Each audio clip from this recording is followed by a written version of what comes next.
is really how real estate is going to fuel the fashion industry, and real estate is going to help the growth in the fashion.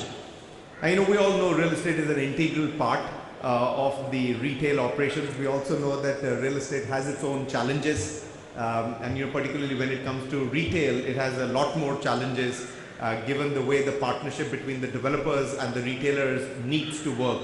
If the developers don't perform in that partnership, it's very difficult for the retailer to be successful. And I think over the last 1 decade, we've learned through the experience and exposure that we've had to more mature markets that this is not a residential real estate game where you build a property and you sell it and then you are off. And that is what the mistake that had been made over the last 5 or 7 years. And I think in the last 2 or 3 years, the malls that have come up, and we've got some very successful developers sitting in here, have done the right things, and particularly with respect to the fashion, that they've done absolutely the right things. So I'm going to straight deep dive into the panel discussion without really giving an opportunity to the panelists here to give their opening remarks. I'm a little bit conscious of the time that the audience has, and I'm going to restrict it to only 8 key questions that I'm going to ask the panelists. So it is going to be very straight and direct to the panelists. The first one is really, Raza, maybe you can help from an international perspective. We've got the data here which says that in modern retail, and particularly when you get into the malls in more mature markets, i.e. Dubai or Europe or the US, the fashion is between 25 to 40% of the overall mall. And in India, the average here is between 65 to 70%. Does this mean that it cannibalizes the fashion retailers who are in the mall, given that we have got so huge depth on the fashion within the malls vis-a-vis the non-fashion category in the mall? Going by my experience in the Middle East, I do think even in the Middle East we have a similar kind of percentage of between 60 to 65%, which is fashion retail. And it has worked over there for some strange reason. And this goes across not only Dubai, which has got a very high tourist influx, but it also is in Riyadh or in Kuwait. You do see that a very, very high fashion quotient, and I presume a lot of the Indian mall developers are doing something similar to what's happening in the Middle East. In the US and things like that, yes, you're right, the quotient of fashion is much lesser. It does help the retailer to perform a little better because you get a lot more opportunity. But saying that, if I have to look at it from a customer's perspective, I think so what the retailers are tending to do in the Middle East and India is not bad. Actually, you give a lot more to the consumer. So because I presume also the space, the constraint of the space is very, very little over here, and there's a lot more to show and which can be shown. And therefore, I would go with their thing. But as a retailer, I feel if it was a little lesser, it would be probably better for the business.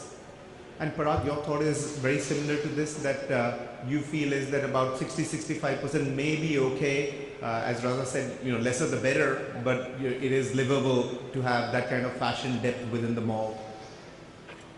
If we just peel this a little further to the next level, I think at a category level within apparel, you will find that the space allocated is roughly around 5 to 7%.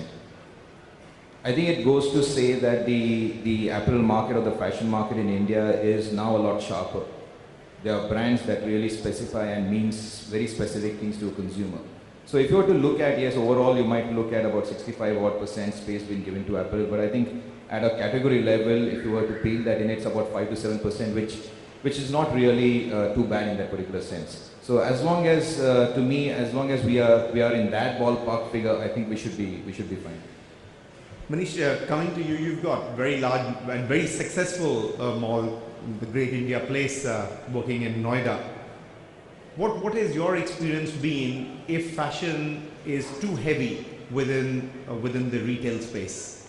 I think it's of course to do with the percentage of the apparels, but more so it's the number of people. I think it's all about the quantum of business. That's a fact that they're 65% or 70%, and they are all there. No, the other categories back up from US is not entering in. We can't change the numbers. So I think the game is in. They have to create their own differentiators in terms of they don't fall into each other's categories within their own categories. Like a Benetton has a fan following and Splash has a fan following, and they're different. They are apparels, they are different. I think how much can they create the differentiator between that 65% is where we're key. And as mall developers, our job is to get that quantum of people to their shops. Beyond that, I think it's a fight for the best. Super. No, I appreciate where you're coming in from. Siddharth, my question to you is continuing with the same theme. Again, in more mature markets of Europe, you don't find entertainment or multiplexes being a part of the mall. Do you think in India that category of malls would survive without multiplexes or without large-scale entertainment being in the mall? No, I think multiplexes and entertainment are an integral part of most of the successful malls here.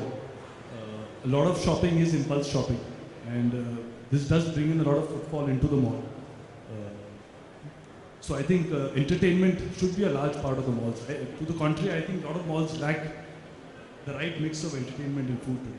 Yeah. And Radha, would you say the same that is there? I know it is in the Middle East, but I'm saying it's perhaps more in the US or the Europe where the successful malls may not necessarily have entertainment.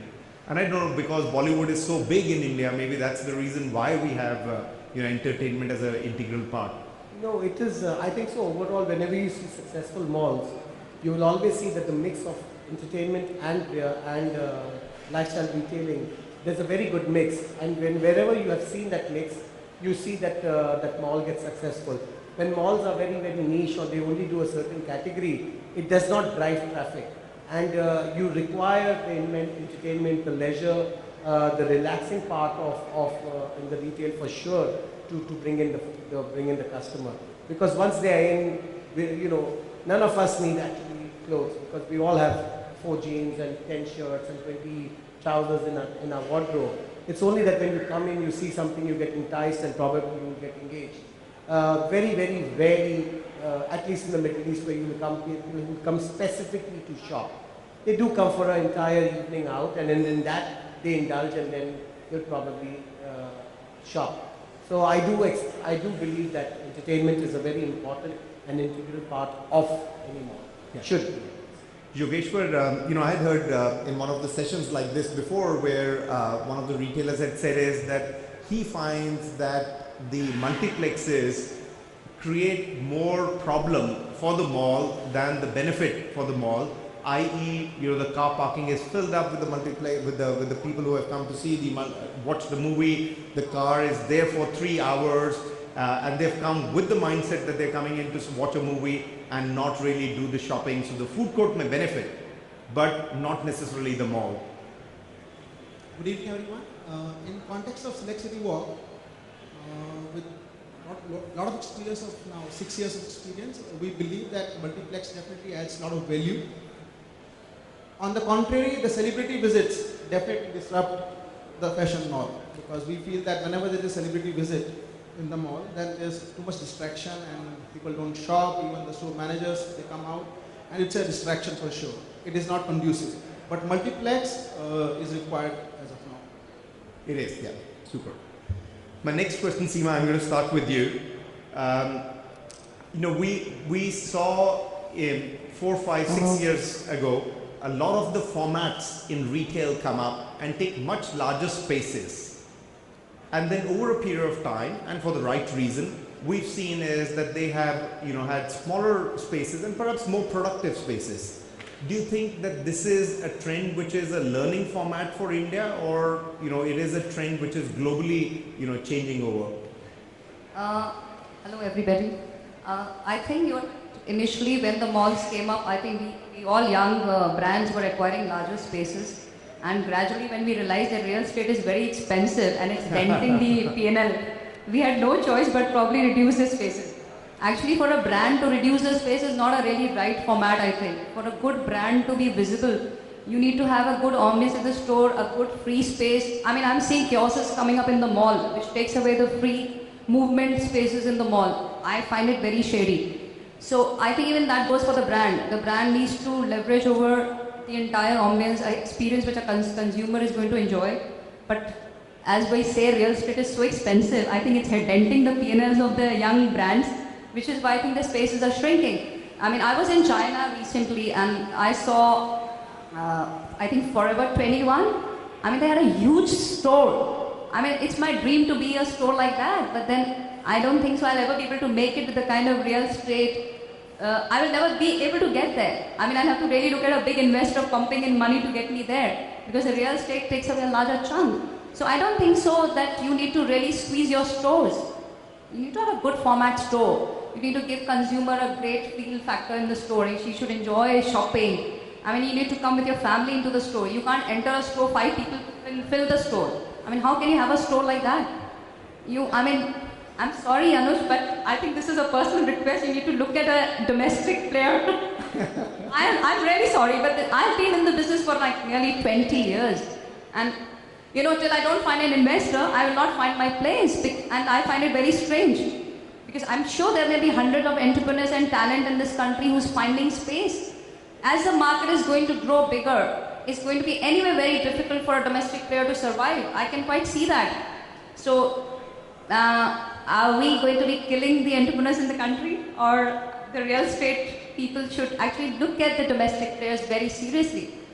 And there is enough talent. I mean, I get a call from Brazil to open up a store. I find it very strange. I mean, why should I open up a store in Brazil? So, what you're saying is right. We need bigger spaces, but I think there should be great partnership. Because as much as I owe it to Future Group for making me a brand, I mean, they were nice enough to come forward and give me a hand and say, move forward, Seema. I mean, why are you in one store? I mean, I owe it all to them at some stage or the other, but I think my real estate partner will make me a bigger brand. Yeah, just... Yeah, I'm really sorry. You know, my coming to this platform was purely for this. I'm sorry, but... No, that's a very, very valid point. I think you've touched a lot of hearts in the audience in that.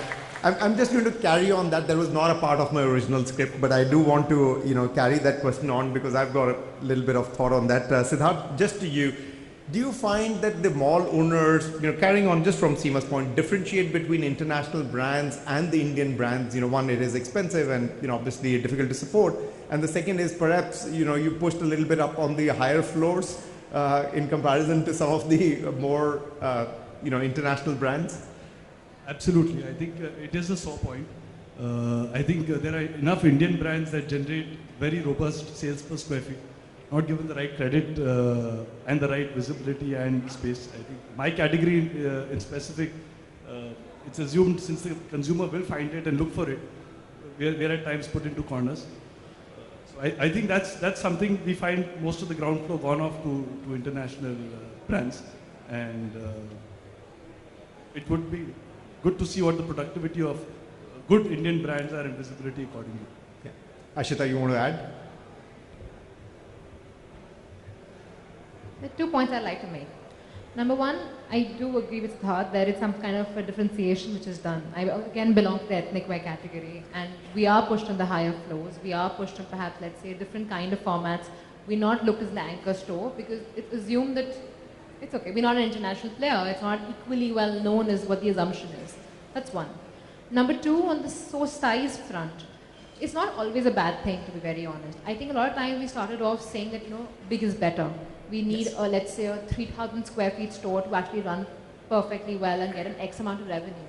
If, however, it's possible to get the same amount of revenue from a 2,000 square feet store, it's better to cut down the size. I agree, it doesn't feel good, you know, when you just say कि हाँ मैं छोटा कर रही हूँ store, अच्छा नहीं लगता किसी को भी. But sometimes it's just from a productivity perspective, from a per square feet perspective, it just makes a lot of sense. It's like saying I want to keep 1,000 pieces in my store. If I get the same revenue from 800, it just makes more economic sense. So Vishal, to you, and Manish, to you, I think as Ashita and Seema have come out with two questions, and I'm just going to carry my third question into that. Maybe Vishal, I'll start with you.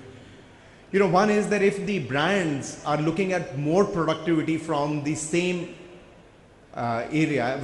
more productivity by reducing the area, how do you fill up 1 million square feet? One. And second is, you know, why do you push the Indian brands up there in the corner? Is it because they're more powerful than some of the more international brands that people will go and find them? Okay, I'll take your first question first. I think you have to look at that store sizing in multiple facets. There's no yes or no to that. There's no black and white. But the way to look at it is when you go back 20 years and you look at how many retail formats or brands are trading in the market, you had very few of them. So the differentiating factors were quite visible between the retailers. As more competition increases, the differentiation starts getting more and more blurred.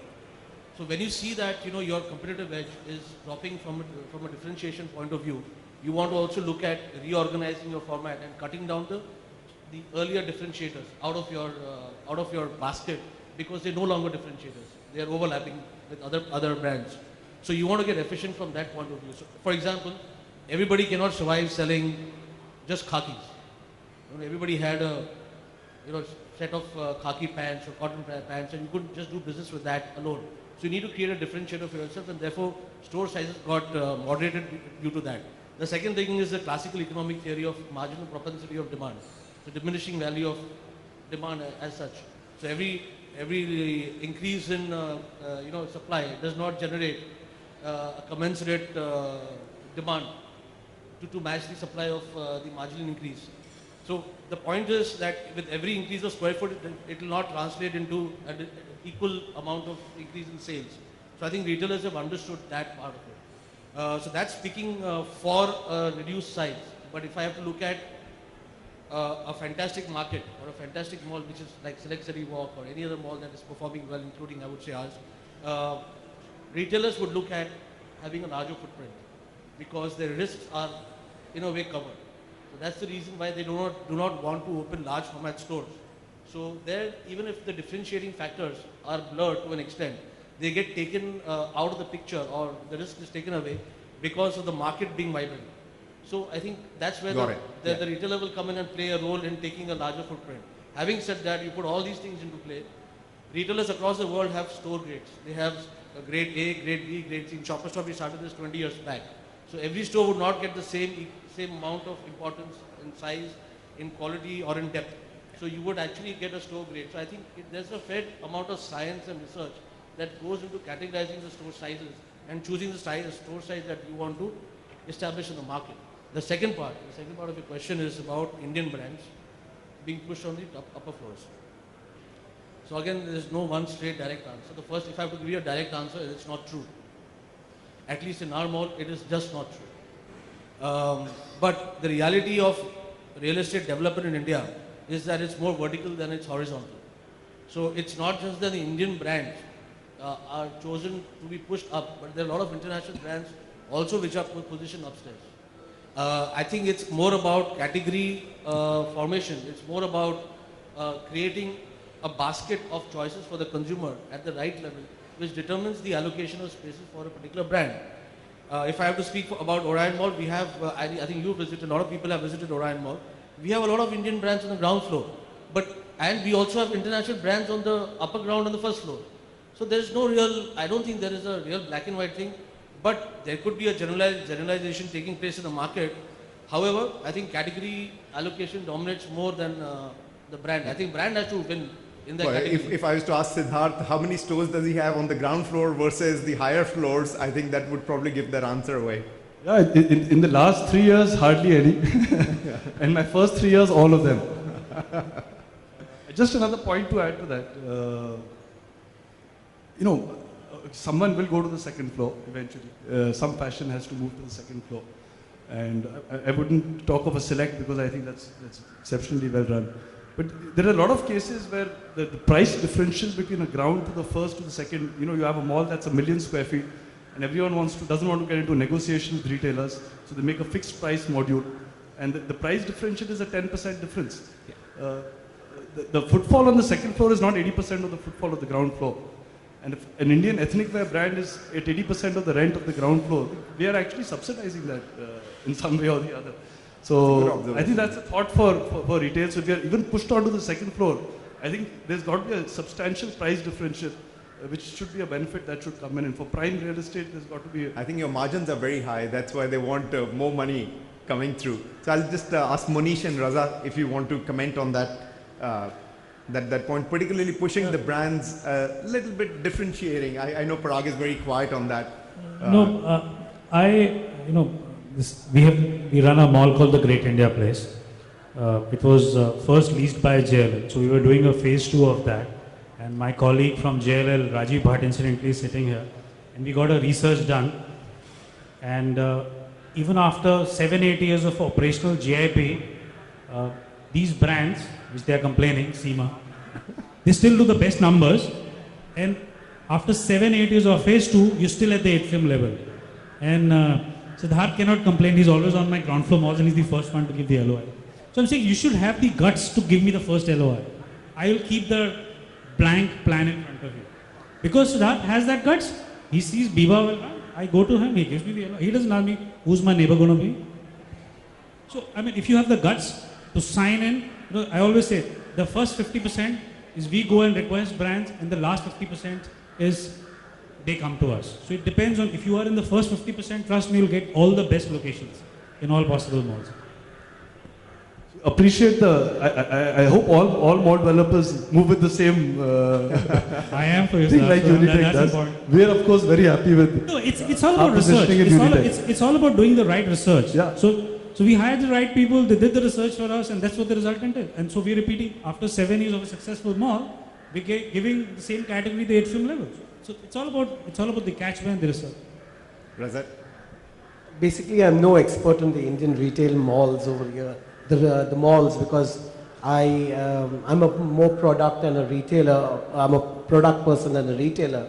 But my impression is that if and I'm talking in favor of the malls probably, if you want to be on the ground floor, there has to be a certain standard set, there has to be a certain experience and an ambience and a service level, and most importantly, a product which defines, which should be, unfortunately, when I go to some of the stores, they lack all this, even if they sit in the ground floor. So it's very important that the person or the mall retailers identify the right people who would be able to bring all these aspects, because that's where the mall ambience creates. So if your ground floor is flat, then you will not even go to the second floor and the third floor.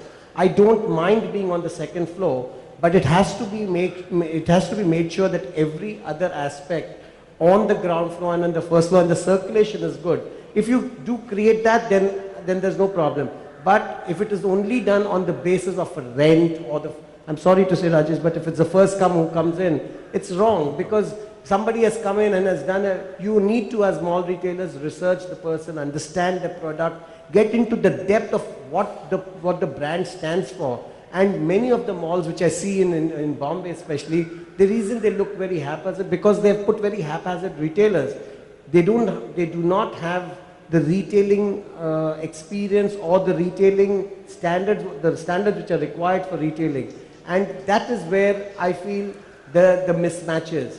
And there are certain malls who have done an extremely good job because they've put the right clusters of international retailers, local retailers. So if you create the silos and you work towards the silos, I think so you will create the customer is coming to the mall for some reason.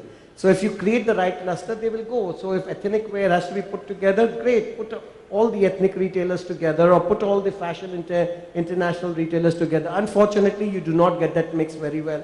And sometimes it's only down to the rent. And that is where I think so they mess up. Dheeraj, so you can add on to this, but there's a question for you and Mukesh that I want you to address. We love to sort of beat the mall developers, whether it's fashion or entertainment or whoever it is in that. And, one of the things is that the rentals are so high that, how can the retailers survive in that? Tell us from your experience, and you've got lots of experience and varied experience, and Mukesh is running a very successful mall. What are the difficulties that a mall developer faces, whilst doing this mall and operating the mall? So we heard the other side of the story. I think it's an opportunity for you to say is, what are the difficulties that you face? All right.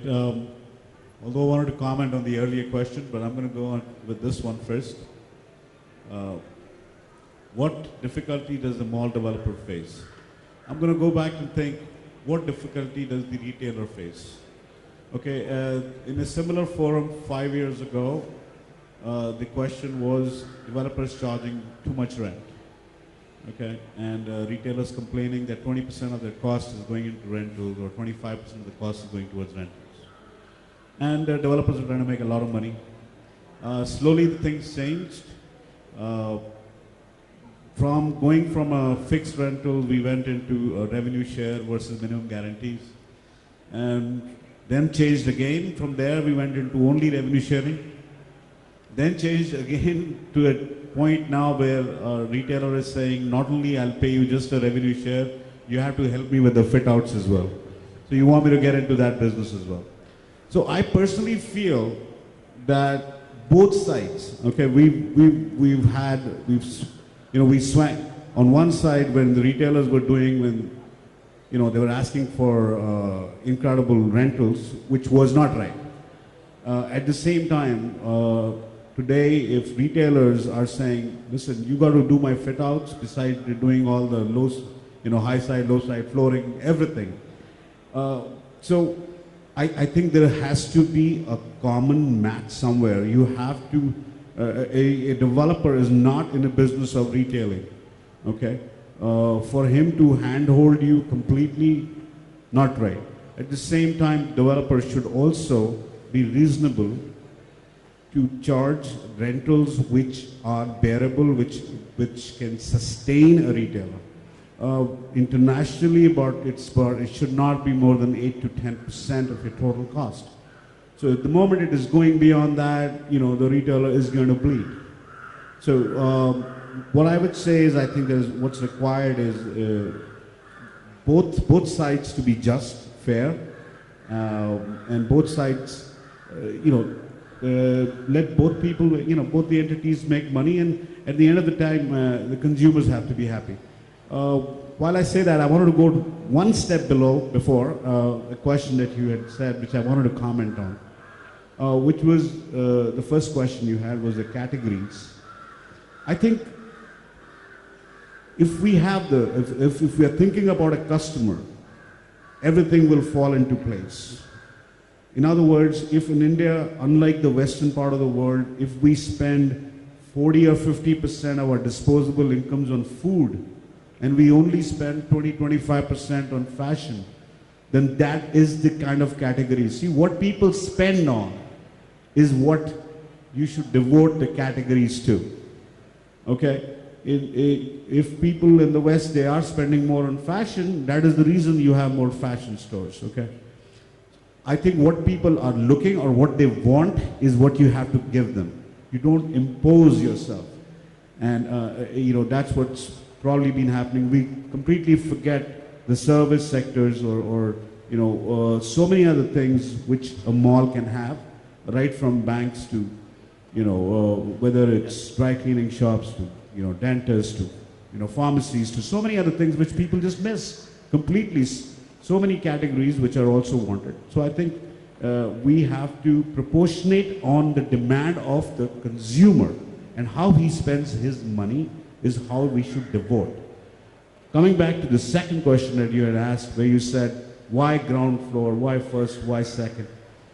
I want to comment one thing, which I've tried it in one mall. I've done one successful mall, wherein my rental on my lower ground, or the basement, so as to say, was the same as ground floor, was the same as the first floor, was the same as the second floor. And how I did that was very simple. I created destinations on every single floor. So make a reason. If a customer has come to your mall, has spent half an hour driving, and then dealing with the parking, He's done all of that. He doesn't mind taking an escalator, going to the first floor. As long as you're able to create destinations on every floor. So, which means he does not mind going to the second or the third or the basement. So I did that with one mall in Chennai, and I think that's the way to go. This way, and of course you also have to look at the zoning aspects of it. Sometimes, yes, you do have international brands on the ground floor. That's because you might want to create a wow factor for customers who've never experienced a certain brands, international brands. You just walk in and you want to say wow. Maybe for that reason you might have them on a ground floor, but for nothing else. Other than that, I think it could be, you could probably have it, similar rents all over.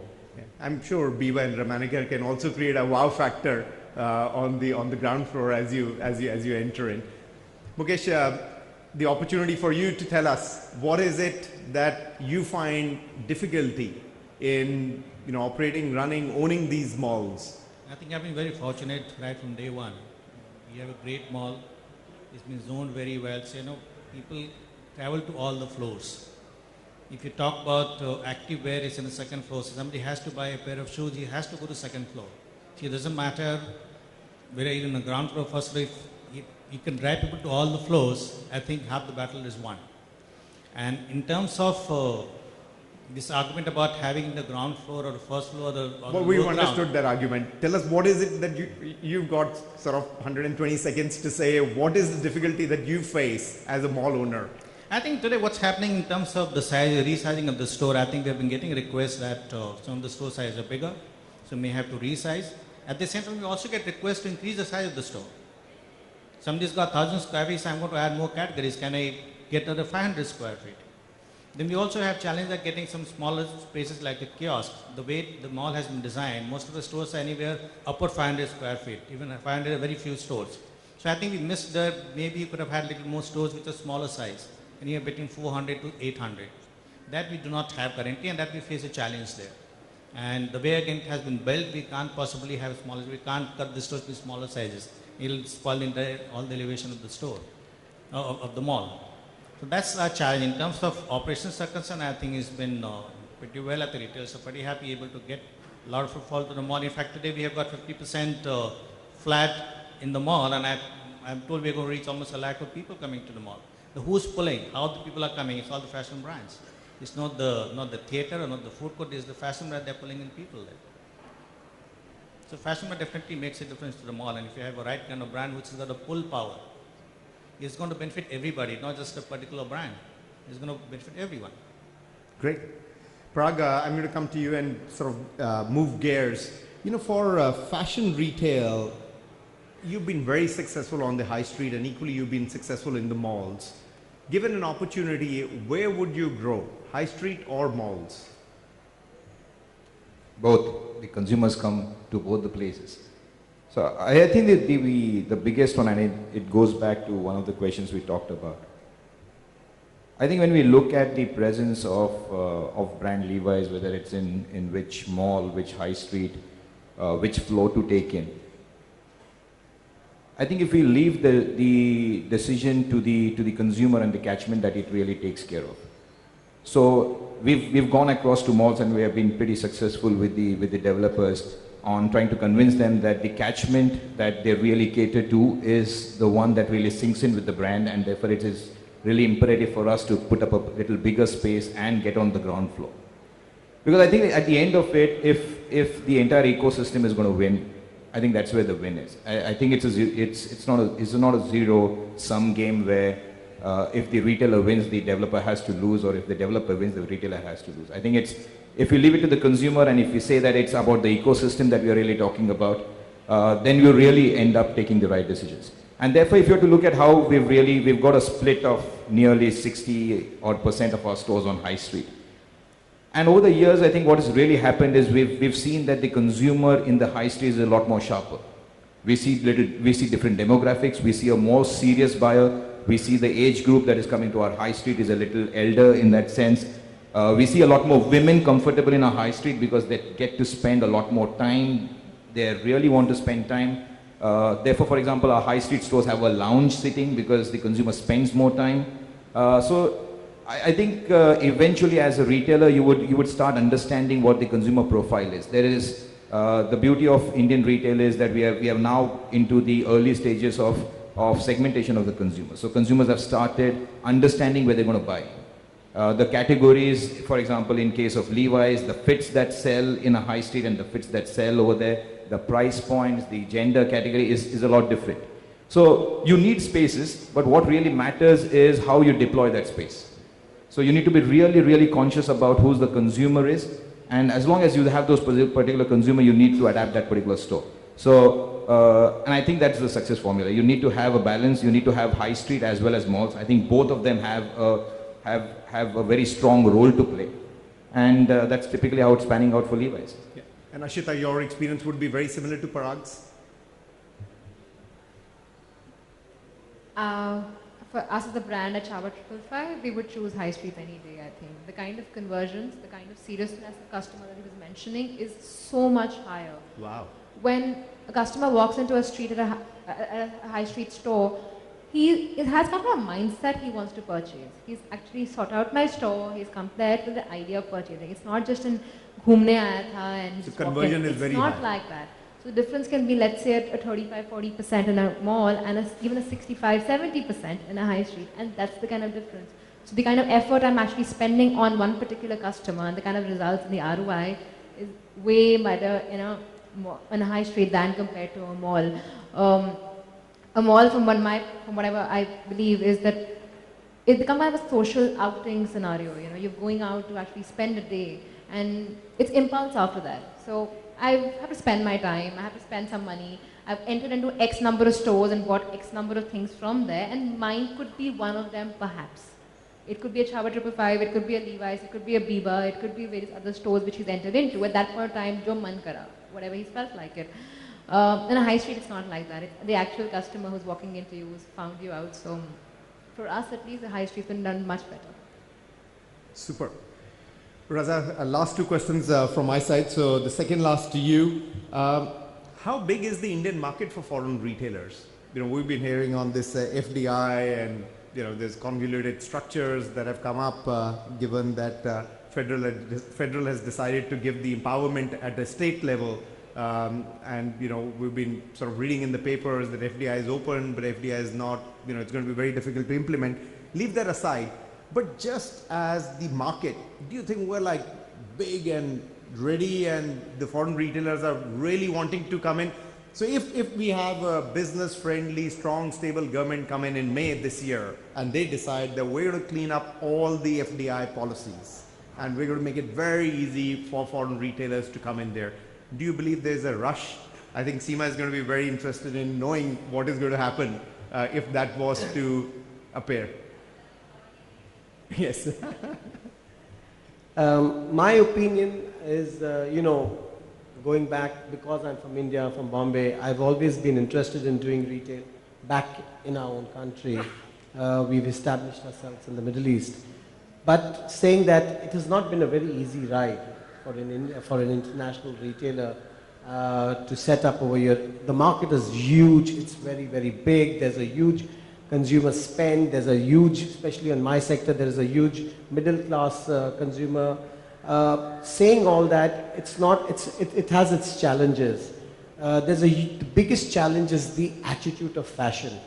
What I call the attitude of fashion. There is very little attitude in this country. So as fashion retailers, you come with this whole thing that there's a huge consumer base and there is a great spending power and malls are coming up. We find that I find that especially, there is the way fashion is defined in this country there is a huge problem. And it starts actually fundamentally almost from the industry itself. People who sit in the industry, we want to create fashion brands, but we don't think fashion. When we think about creating fashion, we think about making money from the industry.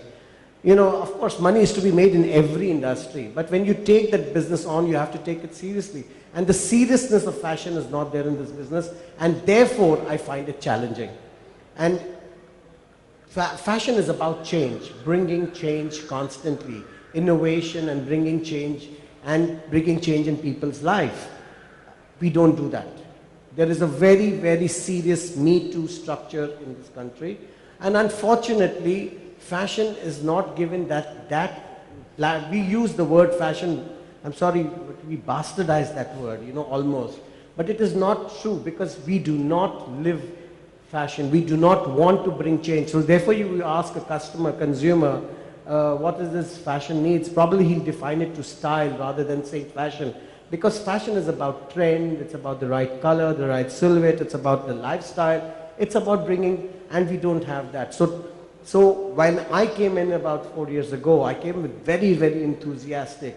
But then when I actually saw how the market is changing, because one person cannot bring this change. Somebody can be the catalyst, Zara or maybe H&M, and these people will be the catalyst and hopefully will bring their change in the industry. But there is, my point is, I'm using this platform to express this, that I think so, we need to relook at what fashion is and define it and then go after it. We cannot keep doing the same yarn-dyed shirts and the same chinos and your multipliers. Of course, great, go do your great basics, go do your great essentials, but please do bring change in consumers' life. That's your responsibility.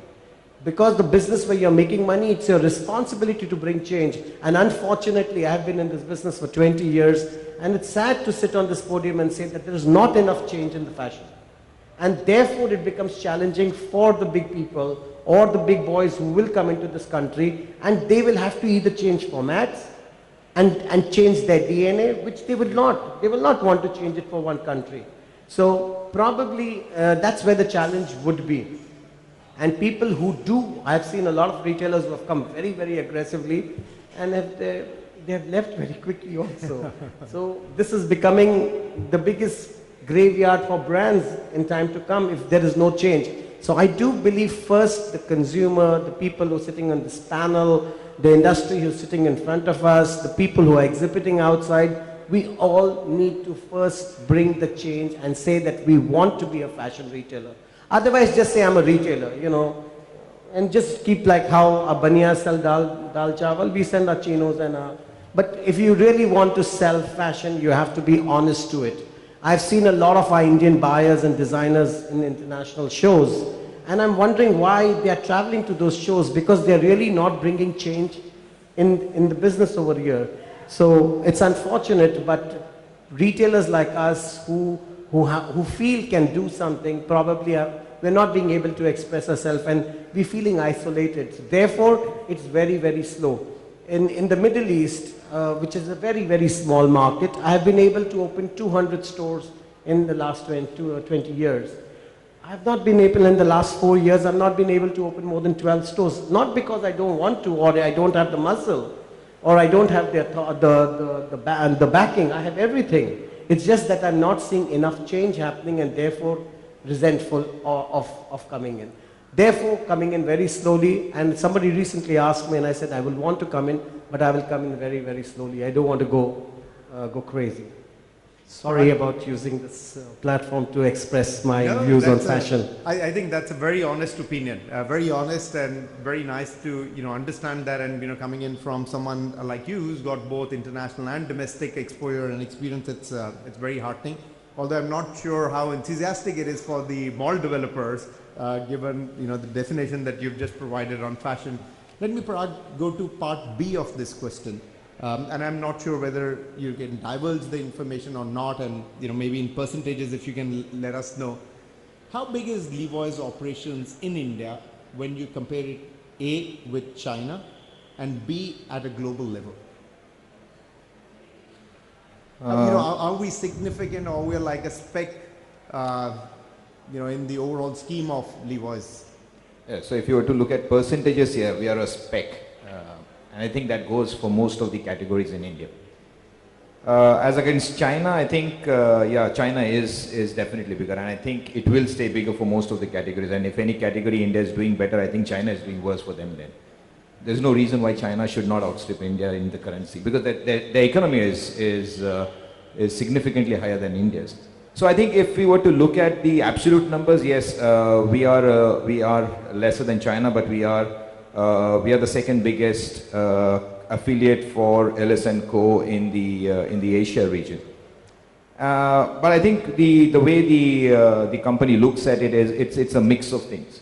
So for example, what's really interesting, or what's really exciting for the parent, what's really exciting is how's the brand strength. The brand strength is very powerful in India. Its equity scores are very high. We are the most admired company for youth, admired brand for the youth. We are the most trusted brand in India in case of apparel. So the equity scores are good. So if your equity scores are good, India is a growing market. So even when we talk about a little slowdown, we're talking about growth rates which are in the early teens. But very frankly, most countries will give their right arm and right leg for a growth rate like that. So India is a growing market. India is very important because the equity scores are good, and therefore you have a first position, and therefore when the growth really comes up, I think that's where it is. So there are many more attributes that the company looks at rather than only the percentage of it. So China, India, in a sense, are way behind as far as the US volumes are concerned. But I think the way the brand is positioned, or where Levi's believes its growth engine is going to come from, there's no two ways about it that India is a big part of it. Thank you. My last question, and then I'll open it up for a few questions from the floor, is Yogeshwar to you and Vishal. Now, as the FDI in fashion came in to India, whether it was Zara, places were vacated to give it to Zara, and then Forever 21, and whether it's H&M or Uniqlo, how are you going to continue with this? What does this really mean? So, whoever is the new girlfriend comes in, and the old girlfriend is, either shifted up there somewhere, or, shifted out, or boyfriend, whatever it may be. Yeah. It varies from mall to mall. In our case, we can have a scope of only few girlfriends, not many. So earlier there was one space and one Zara asking for space, so it was very easy to negotiate. But now what's happening, as everybody knows, that one spot and 3 players.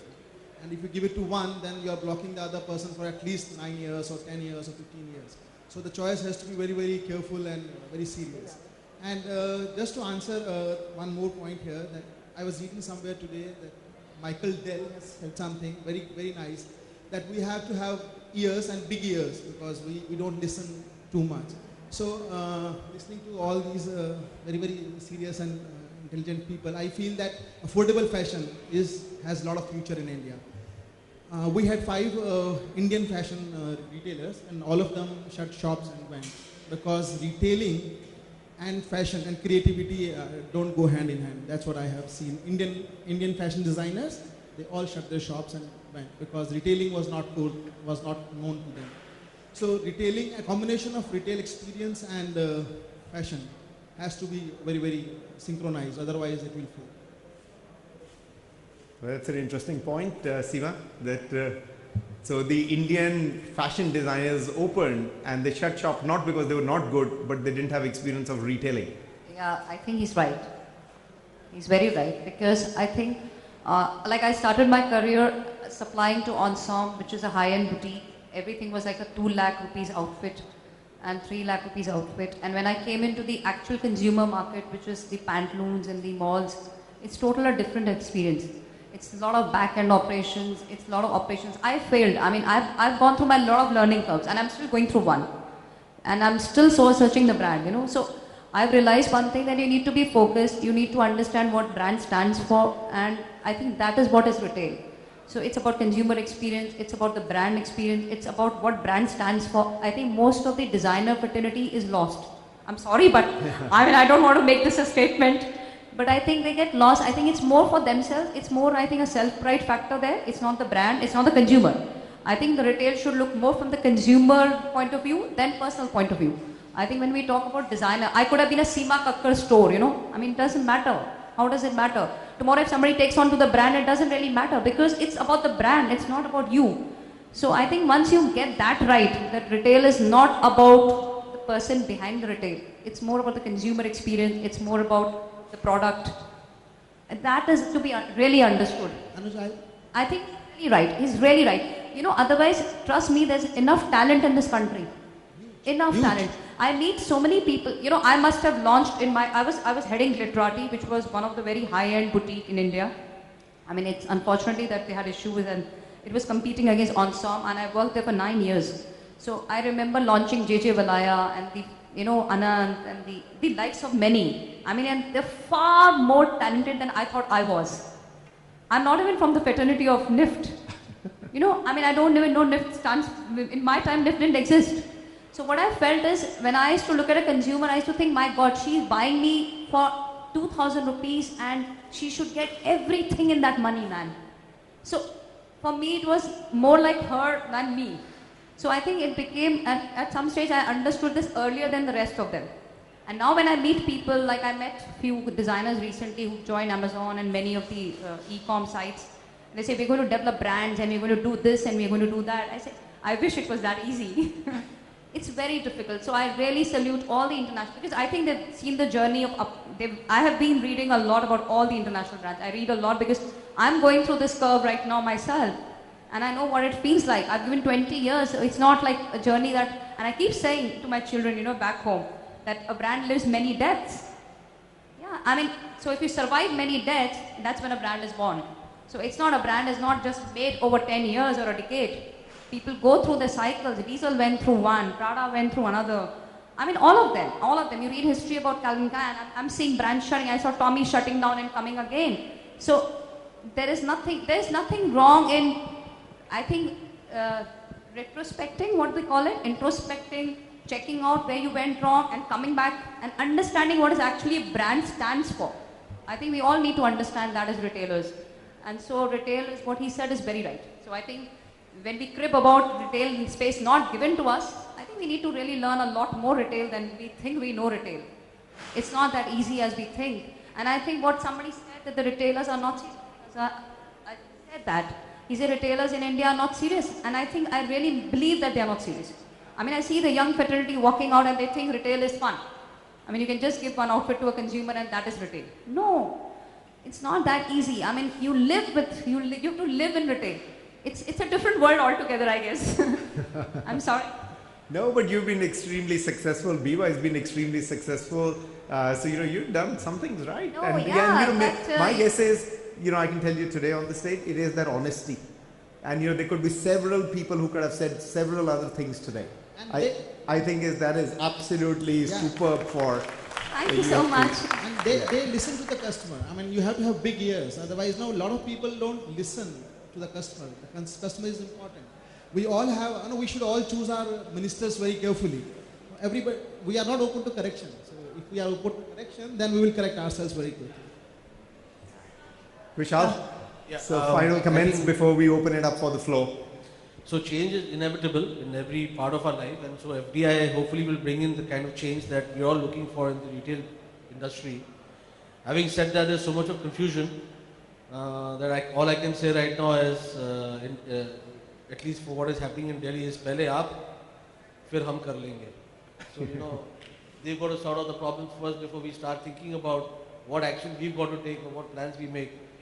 Because right now, clarity seems to be the first change that we need to bring about in that part of our business and policy making. But every mall, I think, or every retail market is certainly looking forward to a big change taking place there. And I think more than that, the consumer is looking forward to that change. So I think one can't challenge the consumer for what their expectations are. So if the consumer says that I am looking forward to, let's say, Starbucks in your mall, then I want Starbucks in your mall, or I'll go to a place where Starbucks is available. It's not about Indian or international brand, it's what the consumer aspires for. So you have to be with the consumer, you can't be behind the consumer. There are going to be telling stories from the Indian retailers' point of view also. And that is going to be led by the guys who are going to really differentiate and stand out regardless of international retailers. They will still find a good spot in every mall that is there in the country. So I think exciting times ahead, but clarity required first. Hopefully evolution will be faster than history has demonstrated. Good, thank you very much. That has been a pretty exciting, engaging and interesting session. I'm going to open up the floor. If anyone's got any question, please raise your hand. I'm not sure whether there are some mics around. And introduce yourself, and if you've got a question specifically for any of the panelists, feel free to ask.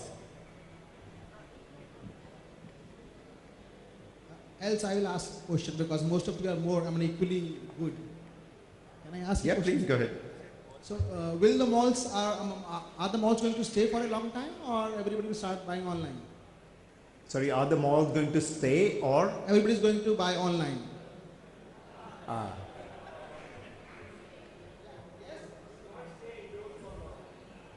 How many, feel that the malls will stay? Oh, thank God.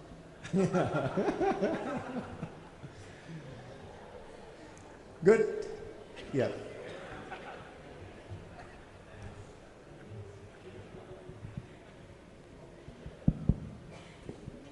Anuj, I have a question. Anuj? I think we'll just, go ahead and respond. Actually, I belong to e-tailing. Not e-tailing, I belong to Snapdeal, which is a marketplace. The way I see it is shopping or retailing has two parts. One is experience and the other is fulfillment or availability. Right? So e-commerce provides that sort of availability to the customer, and malls or the shops provide the experience. So the customer might look for an experience, shopping is an experience, but let's say Lifestyle does an ad and it goes on a newspaper. Everyone is seeing it, right? You cannot restrict it, maybe it's going across India. And the store might not be present, or that brand might not be present in that small location. The customer is there, the aspirations are there. How do you fulfill? The one way to do it is through e-commerce or through alternate channels. The customer might not be able to experience that shopping experience, but definitely the customer will be able to experience the brand.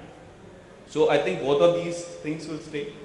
The experience will come from malls and maybe the shopping might come from, or will come from online channels also. Yeah, good point. Amitabh, sorry I interrupted you at that time.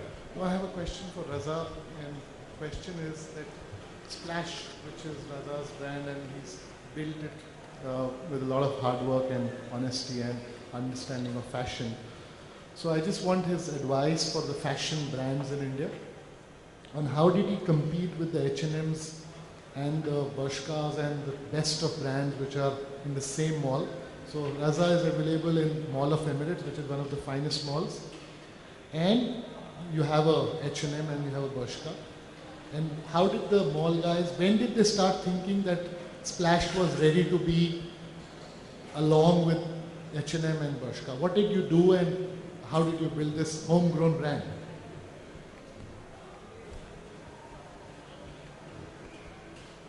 Amitabh, you're asking me for my secrets, huh? No, in all honesty, gaining the respect from the leasing or the mall developers was a very tough call for us, because like many retailers here, local retailers are finding that the better spaces are given to international retailers. The same thing happened with me back in Middle East. As a Middle Eastern retailer, I was not taken seriously. So I had to work. The 2-3 things which I did very consciously is, of course, I first changed the attitude in my office that we are not a regional retailer, we are an international retailer. And to be an international retailer, you have to think internationally, you have to process things internationally, your systems, your processes, your design, your product. So that was the first thing which we worked upon, which was called product, where we said it has to be in like for like. So if a color palette which is there in a Bershka or in a Zara or a H&M, and if it is at the launch of their season, we need to have the color palette. If the shapes of the season, which are the new shapes of the season, if they have it, we should have it. So we had to be true to design. And the one thing which I did, and many of people who've been retailing with me, who I retail their brands, I had to unfortunately ask them to say, we are going to call it a day and we are going to start. So redesigning our entire business, we did the first thing. And that took a little time, took me about 2 years to set up a whole product cycle which was completely in line with competition, with the international retailers. And once I felt I got the respect of the consumer, I actually worked on building communication based on that and marketing my brand in a manner which will have the same wow effect. So whether it was from the store design, whether it was marketing campaigns, whether it was a communication or way of communication, we changed it from a local tone to a very international tone. Now you cannot, I know that everybody says, when in Rome, be a Roman, and I agree with that. So you can cater to that taste, but to actually compete internationally with international retailers, you have to think like them, you have to perform like them, and you have to probably outdo them. Whether it's in product, whether it's in quality, whether it's in design, but you have to outdo them to actually stand out. And I shouldn't say that, but fortunately, we have over the years made sure that we not only get recognized by the media and the consumer, we also prove it, and we have, and probably that's the reason why we have been able to sustain our growth and grow in a very, very mature market with almost every retailer of the world. And I think so, India is going through that same phase today, where you will have to change your communication, you'll have to change your attitude, you have to please first work on your product, which I feel is where the problem lies. The product is very, very, very weak in our country, and it is not necessarily fashion. So if it has to be fashion, then you have to be true to it, and then hopefully you can, once you build that product, then you can, talk the language and compete with the retailers. I hope I've answered that question. Absolutely. Sorry, yeah, go ahead. Yeah, good evening, everyone. This is Sahana from Lifestyle. I have a general query on top of looking into the Indian malls, which have been coming up in quite a expanding rate. I just want to know what would be the ideal distance between two malls, because if you look at a city like Bangalore, for example, we have real bad infrastructure. I'm talking about the roads. I mean, we had something like Mansi launching, and it had a very narrow road. So considering those factors, I mean, slowly what is cropping up as an observation is, especially with the real estate, there are satellite townships which are coming up, and they have their own inbuilt malls. So if you look at it, is it more of a brand loyalty which is taking in the consumers towards a particular mall, or is it more of a mall loyalty, or is there a joint handshake about both of it? Dheeraj? I would like to answer this question pertaining to one thing in terms of how malls, how far away or how far apart. It's funny, I was born in a small town called Gurgaon, which is no more a small town. When I was born, it had a population of 40,000 and it has 26 cars. Today they make 2,600 cars every day. Now, the population of Gurgaon today is 20 lakhs, okay? And Gurgaon has 41 malls. Now, it has the famous mall mile, as they call it, where there's, on MG Road, where there's a mall after the mall, another mall, another mall. So that kind of haphazard growth has happened in India across, and it's not just the malls, anything else. Wherever, when you see people making money, people just felt, okay, this is the way to make money, so let's just open another mall. I think ideally, if you ask me, for a population of 5 lakhs, one shopping mall is adequate, okay? A town which has a population of about 5 lakhs, I'm just, there is no exact norm to it, but I'm just saying it's approximately 5 lakhs equivalent to a 400,000 or a 500,000 square feet of a shopping mall. So for that, if you look at it, a town like Gurgaon should have had, maybe 4 malls or 5 malls. Now today, if they're not, half of them are empty, or they're not able to sell, or they are running out of business, that's because you've got 41 of them. All right, you don't need them. The similar side of the other side of the story would be there are towns which do not have malls, okay, or who have 1 mall.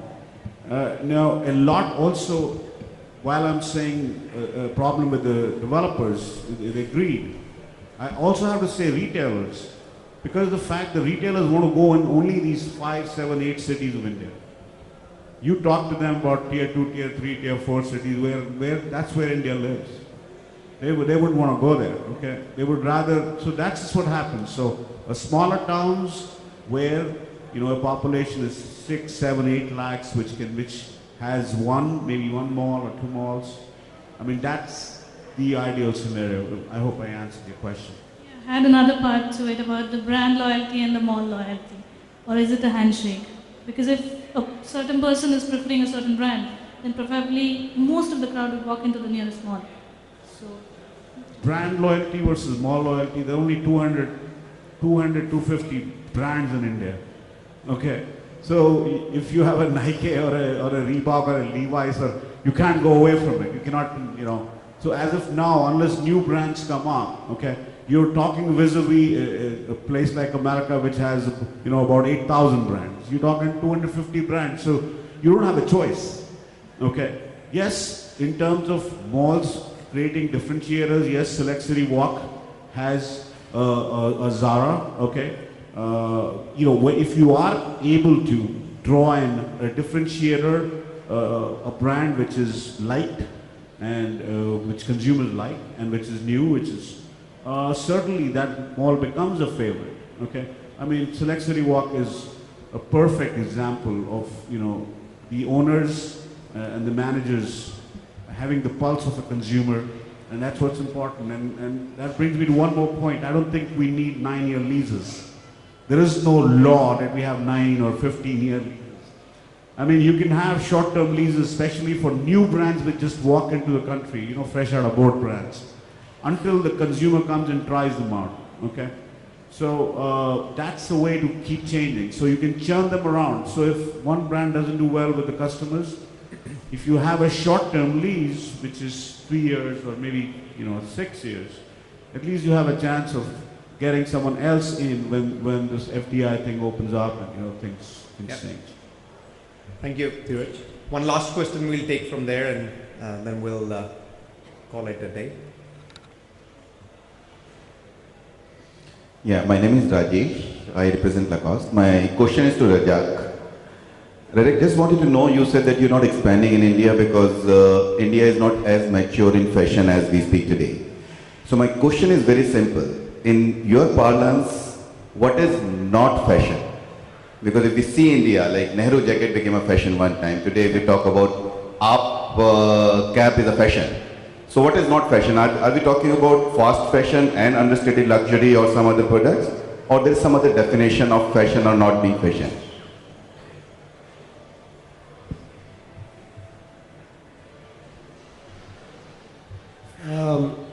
Let me, you know, of course, we are Indians.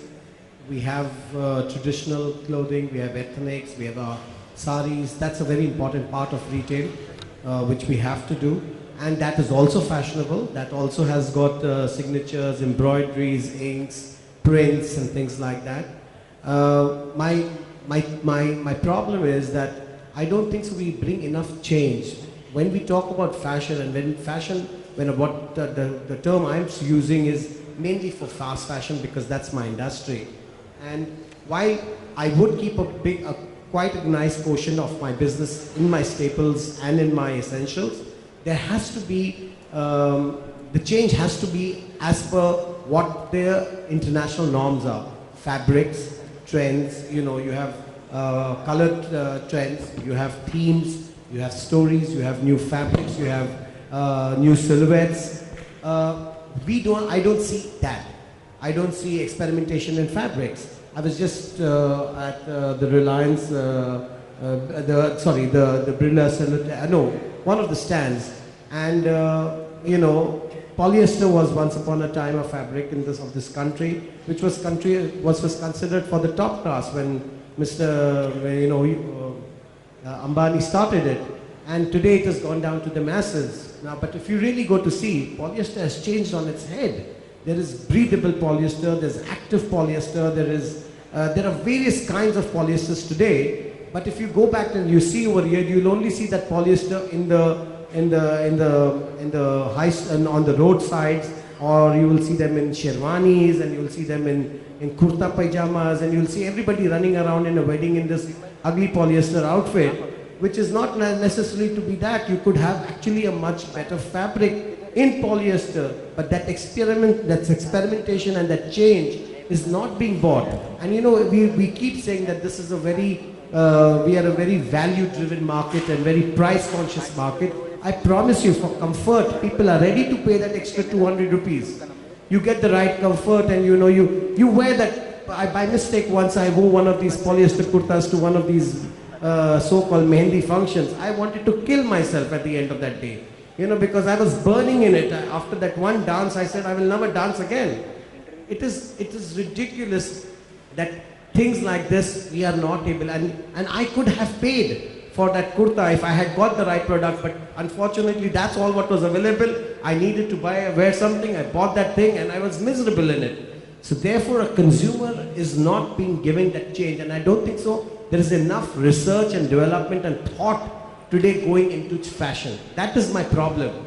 We are always considering our bestsellers, what we have done well and things like that, probably multiplying it and repeating it. We are not being fair to the consumer.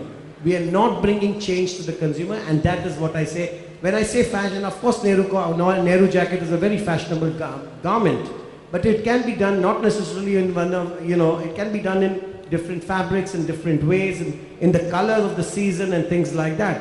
And today probably that is being done by only the super designers or the designers of this country who are charging you 80,000 and 90,000 for a sherwani. That should be the mass market, where people who are buying for the 3,000 and 4,000 or 8,000 dirham outfit, they should be also be given that opportunity to spend or to wear those colors or the themes or whatever it is. Sorry, have I addressed it? Sorry. Yeah, I think that's been very, very comprehensive. So thank you very much. I've been shown a placard to say time's up. So, you know, my apologies for those who wanted to ask further questions. But it has been a fantastic panel. Thank you very much. A great round of applause for the panelists here.